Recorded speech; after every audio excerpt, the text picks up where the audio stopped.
Ya, assalamualaikum warahmatullahi wabarakatuh. Kita masuk materi pertama setelah RPS, mata kuliah analisis problem sosial atau analisis masalah sosial. Pada pertemuan yang pertama ini kita akan menjelaskan terkait dengan definisi analisis. Apa itu analisis? Nah, kalau dari segi terminologi mesti akan merujuk pada Kamus Besar Bahasa Indonesia. Analisis itu artinya menyelidiki satu peristiwa. Jadi kita menganalisis itu menyelidiki satu peristiwa. Analisis itu menyelidiki satu fenomena. Analisis itu menyelidiki satu kasus keanehan yang terjadi di dalam masyarakat. Analisis itu bisa diartikan membaca satu peristiwa sehingga kita menjadi jelas peristiwa itu sebenarnya apa. Dan tentu kalau kita ngomong analisis kaitan dengan prodi pengembangan masyarakat Islam, analisis ini punya kaitan harus dilanjutkan dengan membuat perencanaan dan aksi untuk intervensi untuk melakukan pemberdayaan atau pengembangan masyarakat sehingga masyarakat menjadi lebih baik. Analisis itu diartikan juga sebagai satu hal yang menguraikan. Jadi ketika ada satu masalah itu diuraikan kecil-kecil sehingga semuanya menjadi jelas. Ini masih dari Kamus Besar Bahasa Indonesia. Nah, analisis kalau dalam riset itu bisa diartikan sebagai cara untuk mengambil dugaan, hipotesa dari data-data yang ada. Dari data-data yang ada itu diambil dugaan.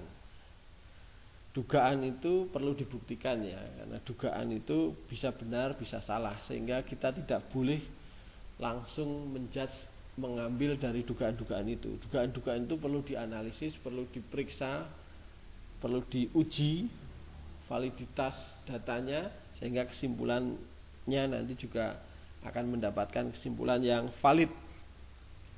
Analisis itu bisa itu tadi menduga-duga sehingga bisa dikatakan analisis itu suudzon itu berburuk sangka, tapi hasanah gitu. Jadi tidak boleh kemudian melihat sesuatu buruk sangka. Ketika ada fakta, ada realitas, kita melihat sesuatu itu tidak dengan tujuan untuk memfitnah atau kemudian membuat analisis, membaca sesuatu, menyimpulkan sesuatu yang negatif, tapi membuat dugaan agar bisa dibaca sehingga bisa diantisipasi keadaannya. Jadi analisis itu bisa dikatakan suudzon hasanah. Ini tulisannya tidak pas. Kemudian analisis bisa juga disamakan dengan kerja seorang dokter untuk membelikan resep. Jadi dokter ketika menuliskan resep itu dia menganalisis dulu.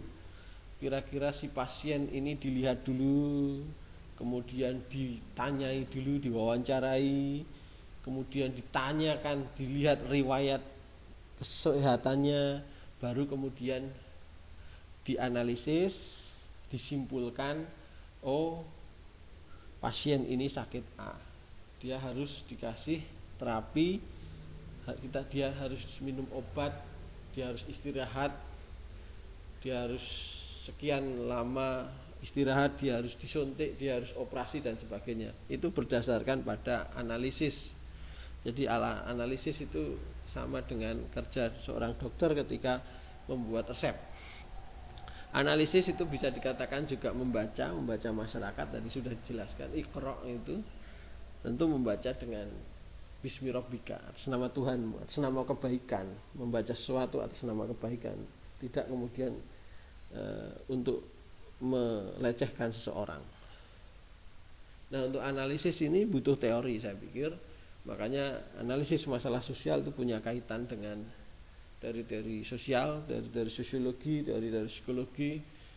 Tapi ini lebih bagaimana menggunakan teori-teori itu, tidak sekedar mengenalkan bagaimana teori itu berasal, sejarahnya, tapi menggunakan teori ini untuk membaca masyarakat. Itu yang disebut dengan analisis. Nah, Dalam sosiologi, analisis juga sering disebut sebagai kegiatan interpretive of understanding.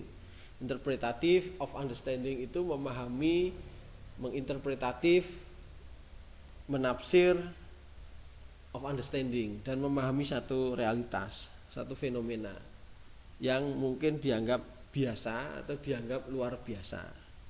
Dalam bahasa Jerman itu disebut Verstehen, menafsir dunia atas realitas. Baik itu menggunakan metode kuantitatif atau kualitatif. Nah, tapi PMI sendiri sebenarnya ilmunya tidak hanya menafsir realitas, tidak hanya Verstehen, tidak hanya interpretative of understanding, tidak hanya memahami realitas, tapi di PMI sendiri yang dibutuhkan adalah bagaimana merubah realitas itu. Ini sama dengan kalau teman-teman baca kritikan Karl Marx tentang filosof yang seperti burung Minerva atau burung hantu yang kerjanya hanya menafsir dunia ketika dunia ini sudah berubah atau sudah terjadi sesuatu. Ketika ada kemiskinan, maka ilmuwan sosial itu menafsir kenapa ada orang miskin. Padahal sebenarnya yang dibutuhkan oleh dunia tidak hanya menafsir, tapi merubah realitas yang tidak adil itu menjadi adil. Sehingga Karl Marx itu mengatakan, ya tugas seorang filosof, ilmuwan sosial seharusnya tidak hanya menafsir sesuatu, tapi merubah sesuatu itu yang lebih penting. Ini salah satu hal yang mendasari kenapa kemudian PMI itu menjadi penting. Nah, tadi filosofinya kenapa kita harus filosofi dan definisi, kenapa kemudian kita perlu menganalisis. Nah, pada slide ini kita belajar tentang bagaimana sih caranya menganalisis itu. Nah, menganalisis itu sama dengan kerja seorang peneliti. Karena analisis itu benar-benar adalah seorang sosiolog yang kerjanya melakukan penelitian, memahami satu fenomena. Nah, untuk memahami satu fenomena ini secara umum ada 3 teknik. Atau yang sering kalau teman-teman sudah belajar tentang penulisan naskah penelitian, maka ada 3 model pengumpulan data. Yang pertama observasi, wawancara, dan dokumentasi. Nah, sama ketika kita melakukan analisis, sebenarnya kerjaan kita itu menggunakan 3 alat itu, yaitu observasi, wawancara, dan dokumentasi. Ini teknik pengumpulan data. Ini kalau dalam proposal penelitian ada di metode penelitian, teknik pengumpulan data.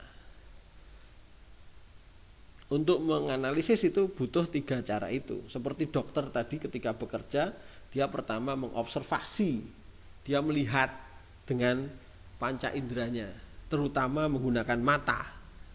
Dia lihat orang ini batuk-batuk, ada bercak merah.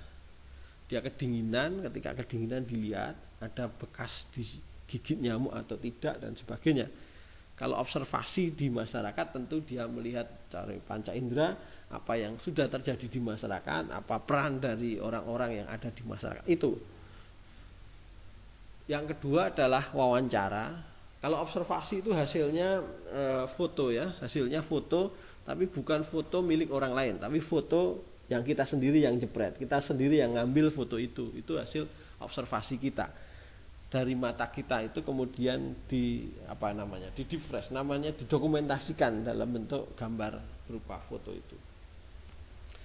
Nah, wawancara bentuknya tentu dengan bentuknya atau hasilnya adalah kata-kata atau sering menyebut sebagai verbatim, kutipan langsung dari pertanyaan yang dijawab oleh informan.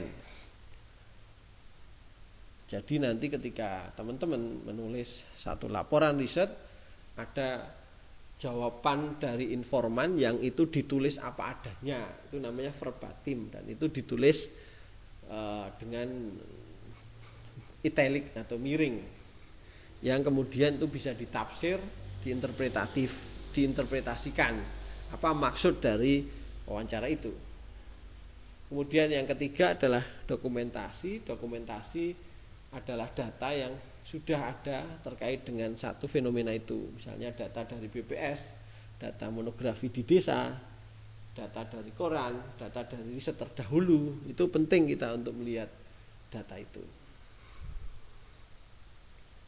Nah, ketika kita melakukan pengumpulan data, ketika kita melakukan analisis, kita tidak boleh merusak sikap alamiah dari realitas itu. Kita tidak mengintervensi dari realitas itu.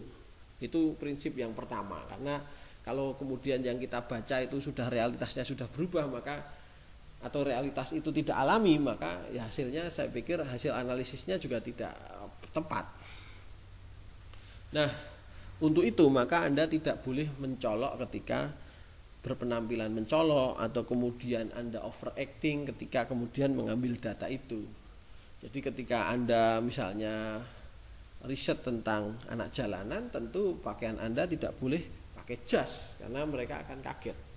Ketika Anda meriset tentang komunitas Islam, tentu Anda tidak boleh pakai tindik atau pakai anting atau pakai cat yang kemudian rambutnya yang dicat, penampilan uraan dan sebagainya, karena itu akan merusak sikap alamiah. Orang akan punya persepsi yang macam-macam terhadap Anda. Orang tidak boleh dipersepsikan yang macam-macam itu, karena Anda akan menafsir sesuatu yang biasanya terjadi, rutin terjadi. Itu salah satu hal yang penting. Kemudian saya pikir wawancara jelas ya menggunakan mulut. Wawancara itu mulut. Ketika observasi teman-teman tidak boleh menggunakan mulut, atau jarang atau dibatasi menggunakan mulut. Tapi ketika wawancara Anda menggunakan mulut. Nah, lebih baik menurut saya observasi dulu, baru kemudian nanti bisa dilanjut ke wawancara. Tapi terkait dengan fenomena yang teman-teman amati tentunya. Dokumentasi itu bisa di awal juga. Nah, untuk melakukan pengumpulan data ini Anda bisa observasi pertama kali, Anda bisa mendatangi tempat-tempat ramai dan Anda kemudian duduk di sana saja, tidak dalam suasana mencolok. Anda duduk saja itu Anda sudah dapat banyak informasi, misalnya di warung makan, angkringan, atau kemudian kalau pasar ya warung makan paling laris. Anda duduk di sana makan saja, nanti akan ketemu banyak informasi dan Anda cukup tanya 1-2 kali saja. Tidak melakukan kayak wawancara secara terstruktur itu. Nah, makanya kemudian dalam mengumpulkan data itu hal yang kemudian diperhatikan adalah pakaian yang digunakan. Tadi tidak boleh mencolok, kalau bisa sama dengan informan yang diwawancarai, atau minimal tidak membuat mereka kaget. Yang kedua adalah waktu. Itu menjadi penting karena data-data tertentu itu hanya muncul di waktu-waktu tertentu dan Anda harus memperhatikan itu semuanya. Tentu kalau Anda meneliti tentang misalnya PSK, tentu nggak bisa siang hari, atau memang bisa jadi Anda memang mengamatinya pas siang hari, tapi tentu siang dan malam itu punya interpretasi yang berbeda. Itu terkait dengan bagaimana kita melakukan membaca realitas itu, alat apa atau teknik apa yang digunakan. Mungkin itu pertemuan pertama kita akhiri. Bila itu kualitas. Assalamualaikum warahmatullahi wabarakatuh.